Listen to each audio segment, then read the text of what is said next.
One of the things that is the most interesting thing that is happening in the NBA right now actually isn't even basketball. It's actually more than that. It's a bit of a power struggle, something that LeBron has had pretty much for most of his career, and I would say probably mostly the last decade and a half, right? So maybe like the last 15, 16, or 17 seasons. LeBron has garnered control of the media. And the way that he has done this is he has become very powerful. He's got a management company. He's got agents. He's basically cornered the media into a position to where they kind of have to do what he says, right? And he's got the whole, Clutch Sports thing and all these clients. And when you hear media discuss LeBron, there's like two camps all of a sudden. Previously, it was one camp, and it was Team LeBron. Well, Team LeBron is getting smaller. The number of people who are speaking only positively and only in like a glorification type of methodology, that team is starting to shrink. The base of that team is much smaller than it used to be. Several years ago, you would hear all pundits talking about how fantastic LeBron was every which way. Now it's become lesser. And I'm not saying there aren't folks that are still doing this. You could just listen to some of them on ESPN and some of the other larger media, NBA TV and other things. There's certain people, and there's certain, folks that are media members that always speak glowingly of LeBron. And that's fine and that's okay. But there's no such thing as a perfect player. And there's no such thing as a player who is above scrutiny and above analysis from a basketball standpoint. And now we're starting to see it. And the reason why you're seeing guys like Rick Bucher come out and talk about Kobe's greatness and MJ's greatness and how LeBron isn't as great as them and how LeBron isn't an all-time Laker. He's only saying the things that he truly believes and understands as a basketball historian and someone who has covered the game for decades and someone who is respected and known as being a very intelligent basketball mind. And he's covered the sport extensively. He's seen the generations come, he's seen it go. He's seen them build it, he's seen them tear it down and rebuild it. Like, that's the type of people we're talking about here. Or if you take, for example, Bill Simmons, another person who has kind of become critical of LeBron recently.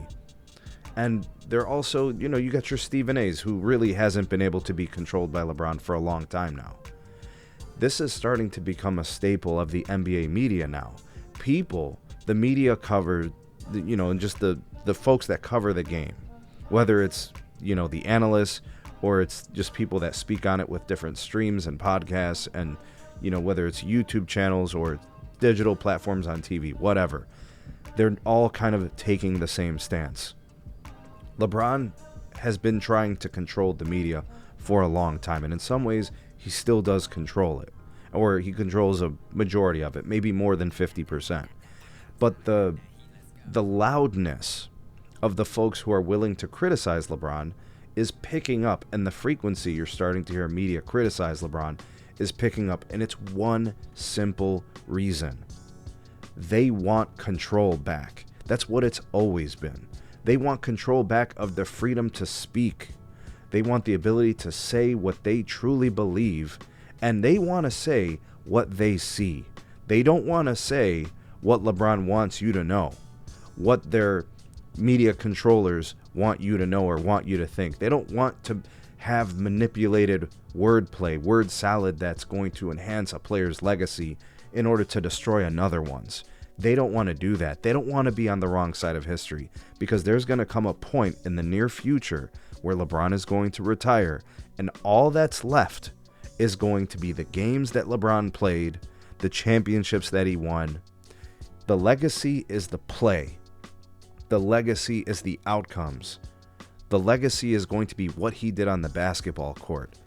The legacy will not be how he controlled and manipulated the media. Folks will look back and watch the greats over and over again. When they go back and watch film and they assess how good a player was, your media control does not dictate your legacy. You can try all you want.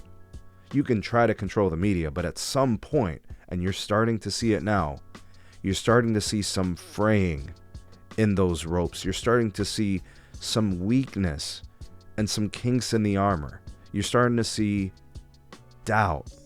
You're starting to see people wanting to be on the right side of history, calling a spade, and not being a part of the manufactured history. Look, I don't know where you stand with LeBron. I don't know where you rank him in the all-time great list. In fact, it doesn't even matter where you rank him. Who cares? The simple fact is that the media has lost control of the narratives. They've been pushed into a corner. They've been bullied. They've been iced out of access to certain people and certain information because they didn't play nice. What's kind of happened now at this point is the juice just simply isn't worth the squeeze. LeBron is not a threat to win a championship right now. He hasn't been for several years. He just simply is not the player he used to be, and nobody's scared of him anymore. His aura of invincibility has been minimized. People are now seeing it for what it is, and I don't blame them. People want to speak their mind. They want to say what they truly believe. They don't want to be told what to say, and they don't want to be on the wrong side of history. The whole concept of press and media is freedom of speech.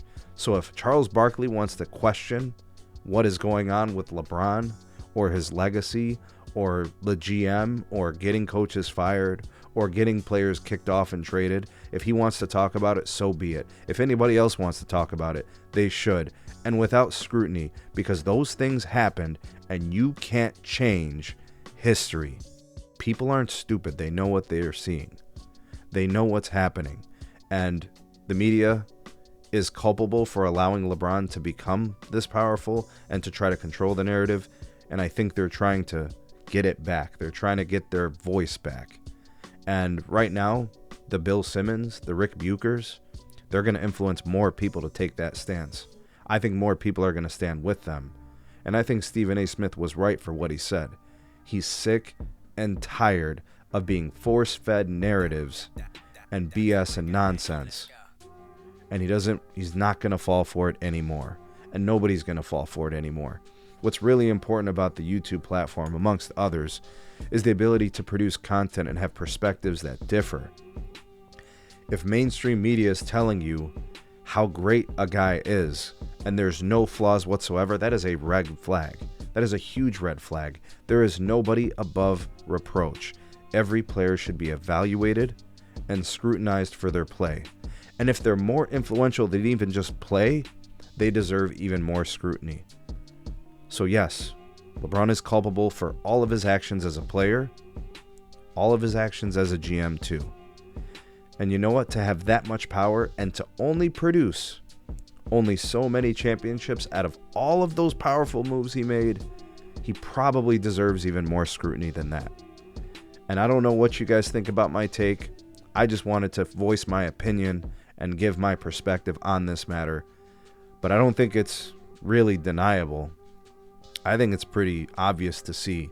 The juice just isn't worth the squeeze. The guy isn't winning championships anymore. Maybe if he was, these guys would still be on Team LeBron. Unfortunately, 40-year-old fading stars are just not it. And I think that's why LeBron is starting to lose his grip on the control the media narratives in the NBA. Let me know what you guys think. Drop me a comment, like, share, subscribe, check out some more of our videos. We'll see you guys on the next one.